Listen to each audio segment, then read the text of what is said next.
tired, but on the other side of that door, drinks. Okay? So just bear with me. Just bear with me. Yeah. 2.8 million bucks. That's pretty cool. So to start off, let's just call a fact. I got to give some recognition here because I didn't sell $2.8 million worth of stuff. So there's 4 machines that I want to recognize. I'll start there. The admin machine is intense. So, let me tell you some names. So, there's this wise individual named Helen Davidoff who is, she's obviously really good at what she does. She's competent, but I'm not lucky enough anymore to have Helen in my office every day. She was my little sister for so long, and then she had a hockey team of boys that she gave birth to, and now I get edavidoff@gmail.com for the most part. But I get Helen's spirit in the office, and I get her unconditional love for me and for the team, and you've always got my back, and it's just kind of nice knowing that there's a guardian angel looking out for the business. And you've mentored a couple UCLA Bruins, Madeline DeSwanko and Elise Wong.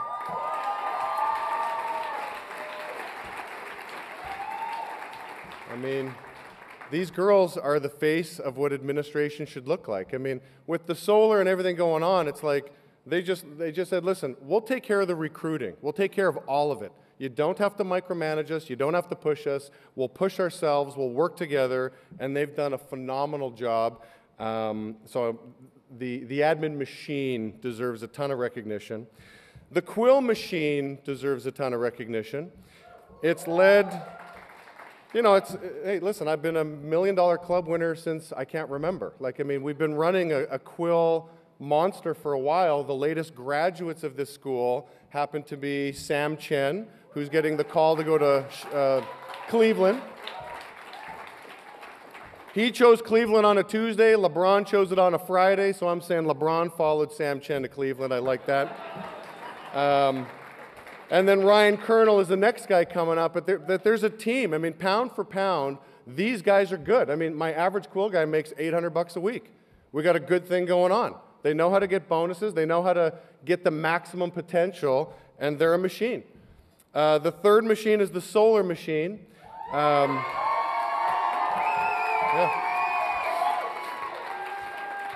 We haven't showcased Mirza enough because he's not even classified as a rookie yet. I don't know what he is. He's a zygote. Okay, so next year he'll be in the rookie club, and he's going to make it really difficult for anybody to beat him. He is just unbelievable. We've got Ryan Seibel about to get promoted to ownership as well too, going to San Francisco. And so, we've got some great people. I always say I feel like I'm Harvey from TMZ. Do you guys ever watch TMZ? I'm a little older I'm like 10 years to 15 years older than most people. And so I'm the guy, sucking the thermos, whatever. And I'm just surrounded by all this intelligence and smart people. And they're really running the show. I'm just really organizing their thoughts and collecting their thoughts, but they're leading it. The solar machine is strong and healthy. And then the last machine is the wifey machine. The wifey machine is led by Joanne Hepp. She's the mother of 2 beautiful children. And so I just want to read, she always does this. She sends a nice little touching email all the time. Every time I travel, she's an English major. She's great with words. And I just want to read a little piece of the email. You work your ass off to make it happen, come hell or high water. You don't need to be an English major to write that. But anyway, that's what she wrote. Sounds like something I would say. She says, that shirt you used to wear with the frog choking the bird that is trying to swallow it with the line, never ever give up. It's my favorite t-shirt. I still wear it. She just doesn't see it. She says, that's you. If I could describe you in one word, it would be machine. You are a machine. If you weren't Canadian born, I would almost suggest you run for president. Ain't nothing going to get you down. Okay, so...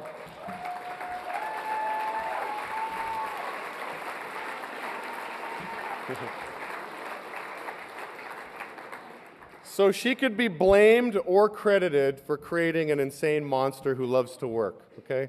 But, you know, you tolerate an insane husband who works extremely hard, and, you know, thank you.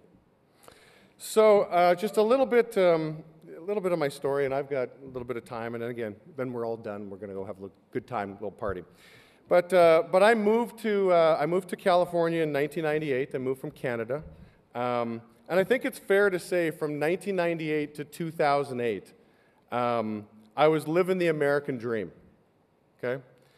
I got into ownership within my first year of joining the business. I survived BUDS, you know, I survived our Navy SEAL training boot camp. I became an owner. I started promoting deals, and you know, I was hitting little milestones along the way. Became an organizational consultant in 2003, became senior national in 2008. And then along the way, I remember in 2003, I started asking really smart people, what do you do with your money? Because it's almost like I won the lottery. I started making a significant amount of money, and all I've ever known is broke-ass mountain, okay? All I've ever known is like I never had money.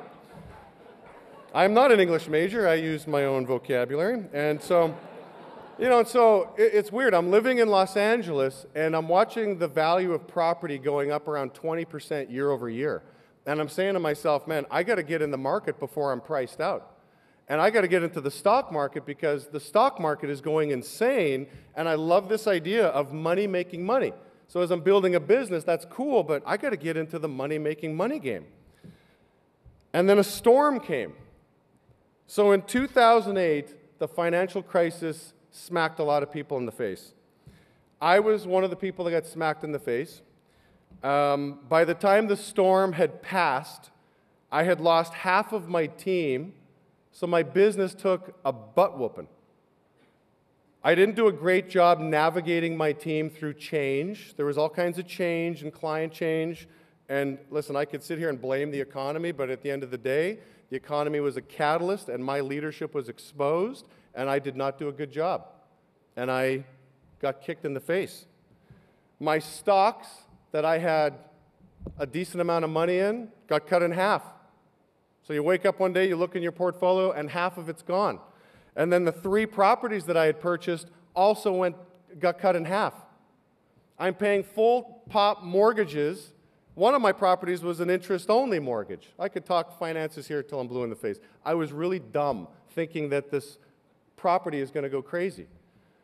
And I'm telling you, I was stressed out. In 2009, I was really stressed. I'm glad John says I didn't show it, but I'm telling you, my wife can tell you I showed it at home.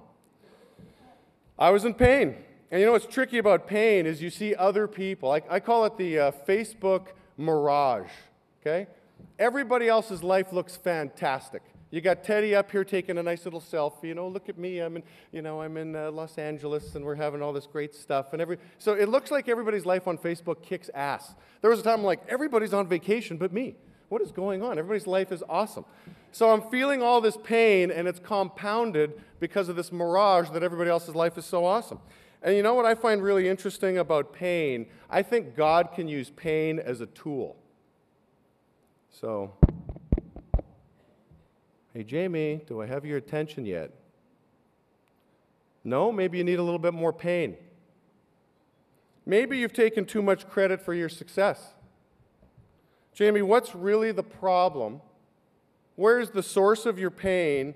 And what are the solutions? What are the answers? Don't miss this point. Pain can drive you to become better, or pain can drive you to become bitter, but you decide. You decide. Pain has a funny way of doing one of those two things.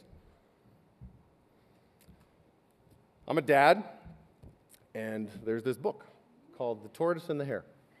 Okay? And you guys all know this book, and you guys all know the lessons in this book. I have 2 observations about turtles and rabbits, and I have 1 question about this book. The first observation is I see rabbits quit in our business. They're talented, they've got amazing people skills, they can charm everybody. But they get frustrated because they still lose, and they're not used to losing at anything. They've been good at everything. There's a lot of you that fit that description.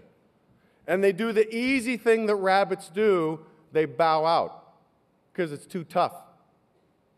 I've made observations about turtles, and I see turtles quit because success is coming too slow. They start doubting themselves, they start doubting the business, and they start wondering, is success ever going to happen? And then the question I have with this book is, what the hell happened to the rabbit at the end of the race? I mean, it's just an interesting book that's like, okay, you get some lessons about turtles and rabbits, and then I don't think this book was really finished. So let me share with you the 5 additional chapters that I wrote after 2009 about the turtle and the rabbit, okay?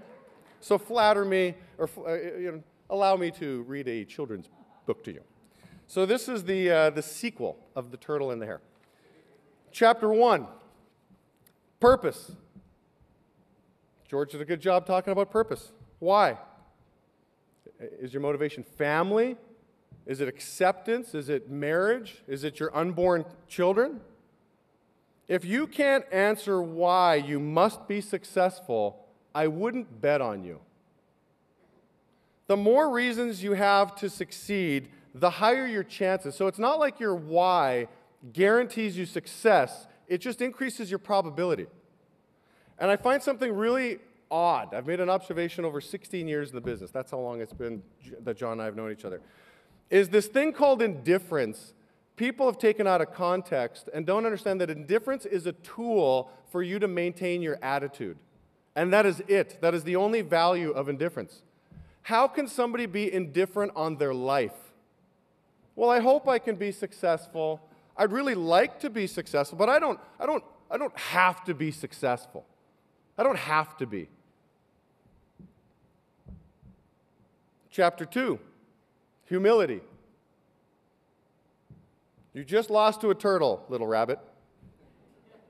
Are you humbled? Have you gone through enough pain? This is a question for everybody in the crowd. Are you going through enough pain? Have you gone through enough pain to get to the point of being humbled? That's what happened to me. And they say, when the student is ready, the teacher will appear. Professor Polson showed up when I hit my humility. And we had lots of great conversations about Sidcore and about the model, and I wanted help. And he listened to me, he let me talk, and Ken Gutnick let me talk, and my guys let me talk. But I was in a real humble place. It's funny, I get people that come up to me and say, Jamie, you're so humble. I wasn't always humble. I got punched in the face enough times that I became humble. And so the rabbit loses to the turtle, the rabbit gets humbled. That is a necessary process in getting back on your feet. Chapter 3 is fine-tune skills. Everybody knows Dwight Howard sucks at free throws, okay? And so imagine if Dwight Howard said in an interview, which he's never said, but imagine if he said, it's not about the free throws, it's about basketball. Okay, what? I mean, free throws are a part of the game. So I find it interesting how I hear people say, it's not about sales, it's about the opportunity. Sales is a part of the opportunity. There's just a small group of things I decided to really focus on to get back on my horse. Sales was one of them. There is an art form to being really good at sales. And I want to be really good at sales, and I want my guys really good at sales. Recruiting. I want to be really good at recruiting. When the stud comes through, first of all, I have to do my magic to make a stud show up in my business, and then I got to get that stud. There's an art form to it, there's a science to it, and most of the people that got up on stage understand what I just said. I made those two things my craft. I made duplication my craft. And the guys on Solar know that's all I preach. If it can't be duplicated, throw it in the trash.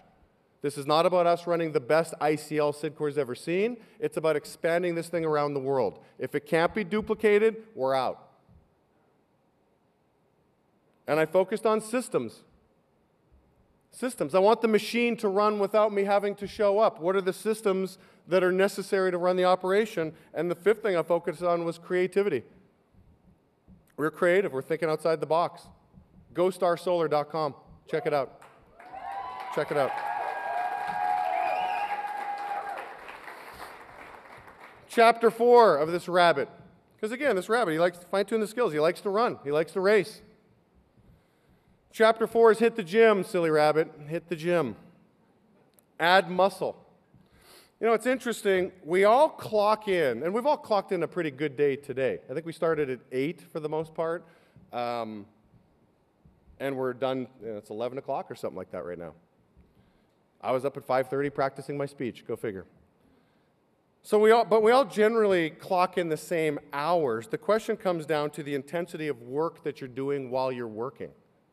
And the analogy I like to use is the gym. I go to LA Fitness. And I find it interesting because, I mean, the other day I'm at LA Fitness and I see a guy with you get the little cup holders, and he's got a Starbucks coffee in the cup holder. And I'm like, listen, I'm not the smartest guy in the world when it comes to physical fitness, but don't you want to get hydrated? Well, you're getting dehydrated, you're drinking coffee, but you're looking good. And you're like, hey, ladies, what's happening, ladies, as you're drinking your coffee? I find it interesting that people are reading magazines while they're on the cycle or the treadmill. How slow do you need to go to get a good quality read in? I mean, shouldn't your face be kind of going like that? I mean, I'd be vomiting of trying to read words kind of going crazy. Hey, how was your workout, Bob? Oh, my workout was pretty good. I got 2 hours in the gym. Oh, what'd you read? Oh, I read a novel while I was working out. What'd you read? I read Made in China because that's all I saw on the bottom of the garbage can as I'm throwing up. 2-hour workout my ass. You both clocked in 2 hours. Add muscle, silly rabbit. When I go to the gym, I want to break the treadmill. On Thursday, I smashed another treadmill. I buried it. It goes blank. I don't know if any of you have done it, but it's screaming to me and it says, I can't handle 220 pounds of beef beating me up to the pace at 8 miles per hour. I can't handle it.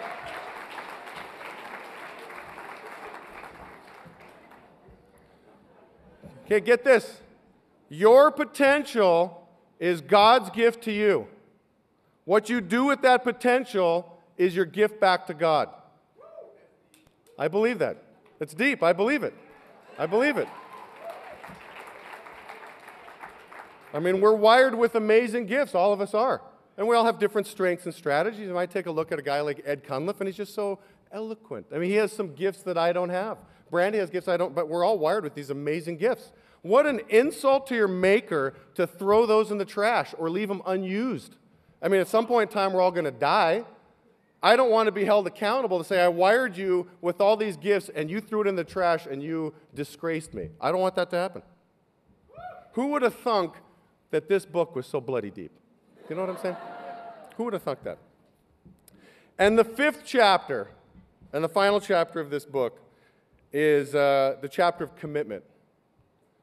And I'm going to use a reference of the marathon run, just like my friend Jorge. I, too, was suckered into a marathon in 2009. And I went to San Diego, the San Diego Rock and Roll Marathon. And the thought of quitting was in me the entire race, even before it all started.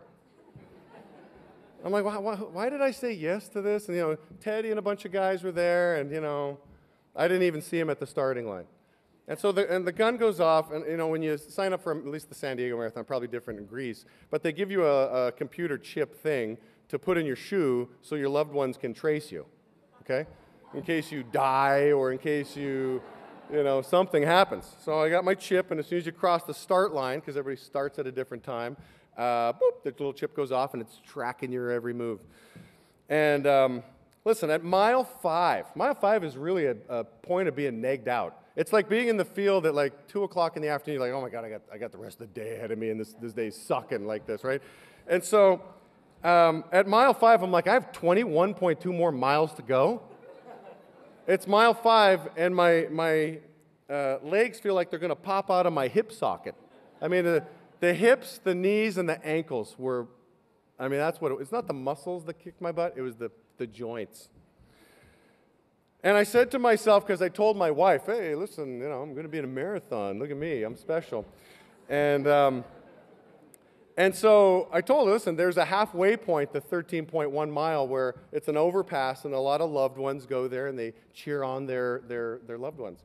And so as I'm at the 5-mile marker, and I'm thinking of packing it in, I'm like, no, you're not, Jamie, come on, just keep on going. Get to the 13-mile marker.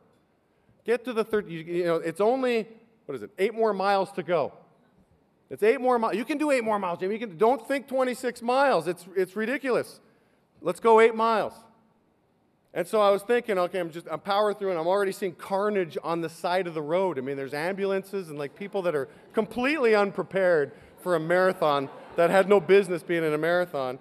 And I'm thinking, and I'm already starting to wave at the 13-mile mark, thinking I see Joanne somewhere in the crowd. I'm waving. I'm yeah, look at me. And this Ironman kind of. And as I'm running underneath the marathon, I'm just thinking, okay, just keep waving. Okay, I'm done. I'm out. I just keep thinking I'll just check out. And then you hit the 13-mile marker, you're like, okay, well, can you get to the 17-mile marker? Can you get to so you're just taking little bite-sized chunks. At the 22-mile marker, similar to George's story, I'm ready to pack it in, and I get passed by a guy barefoot with an American flag around his neck and a Speedo underwear. I got 4 more miles to go. I get to I finish. I get to the end. I'm like, holy freaking crap, man. I just ran 26.2 miles. You're on the military base in San Diego, so there's something real cool about it. Guys with big guns and stuff. I'm like, yeah, way to go. I'm like, yeah, good for me. And I get this lady, she puts a thing around my neck, a little medal, like, yeah, you won. And I'm like, yeah. She goes, are you okay? I'm like, yeah, I'm fine. She goes, no, are you okay? I'm like, yeah, listen, I'm a little sore. I could use some Gatorade right now. She goes, no, listen, look at your shirt. My nipples were bleeding, okay? I looked down, and I'm like, what the hell? And I was wearing a white shirt, so it looked like this boob was crying, and this boob was crying. I'm like, nobody told me to wear a damn bra for a marathon. I was bleeding.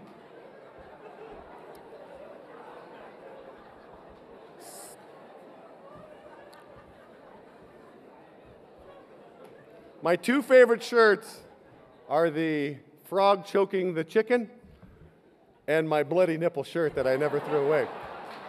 Never threw it away. It's okay to think of quitting. It's okay. You're a human being, last you checked. Just don't quit. It's okay to think of quitting, just don't follow through with that action. Pain is temporary. Quitting is forever. You don't quit. You never cave to your emotions. The strength of your purpose overrides your emotions. It goes back to chapter 1 of the sequel. So fast forward to 2014. This beat-up rabbit got back on his game, won a few races, purchased a fat house in Orange County for his family, slapped some solar panels on his house, cruised around town in a Tesla, and tells everybody that his car is powered by the sun. What do you think of that?